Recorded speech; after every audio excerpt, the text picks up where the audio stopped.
The Black Hills have always been sacred to the Oceti-Sakowee. The Fort Laramie Treaty of 1868 established the Great Sioux Reservation. The Black Hills were central to this land deal until Lieutenant Colonel George Armstrong Custer led an expedition in 1874. Its mission was to find a location for a fort and investigate rumors of gold. Knowingly trespassing on land held by the tribes, Custer's action set off a gold rush. By 1876, the Homestake Gold Mine was established and large tracts of land taken. The mine closed in 2002.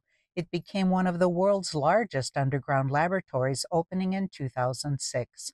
Marty Two Bulls Jr. was its artist-in residence this summer.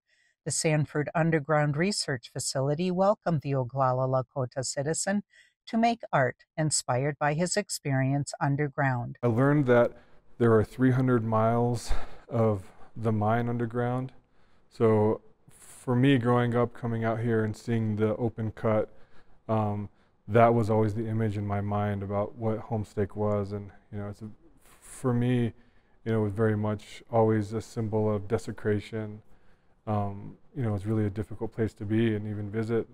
Consequently, I've spent almost no time in my life in Lead, although I grew up in the Black Hills area. And my perspective about this place and the history is different, being a Lakota person, and, the impact that mineral and specifically gold extraction had to my people was very profound. And now surf acknowledges the wrongs and harm it has inflicted on generations of Indigenous people.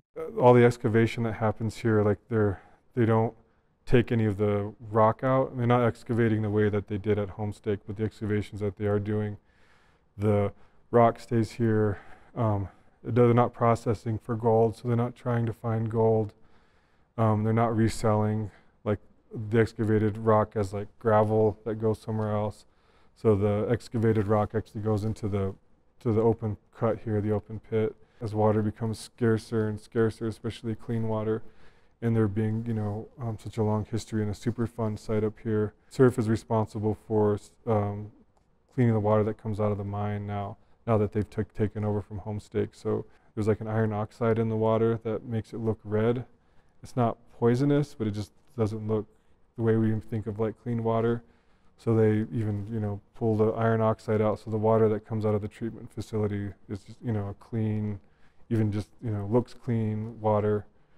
So I think that was really, really, really interesting, and I'm curious to see where this garden, the garden that they put up here recently, where that goes. I think there's a lot of potential for the dialogue that can happen there.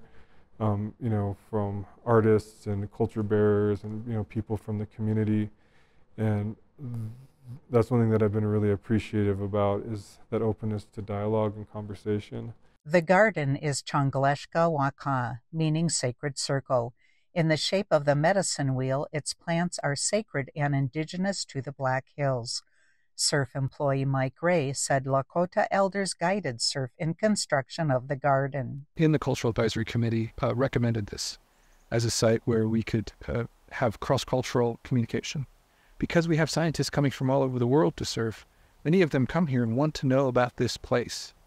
And we needed a place where we could provide that kind of, especially cross-cultural communication, in order to champion the values that we have here to, inspire learning across generations and advance world-class science. As I'm getting older and, I was doing things working with the tribe, I feel more and more like an ambassador, and I talk to people outside of the community in different contexts like this, or through the surf residency, or through, these different interviews. And, the hard stuff seems to be where outsiders want to focus. They want to hear the sad stories, and I feel like in a lot of ways that sort of serves a different narrative.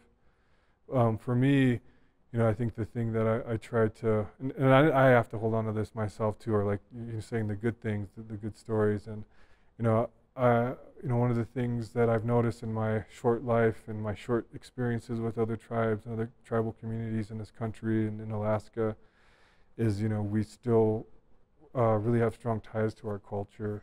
His exhibition opens October 25th at Black Hills State University in Spearfish. For ICT, from the land of the Lakota Oyate, I'm Shirley Snavy.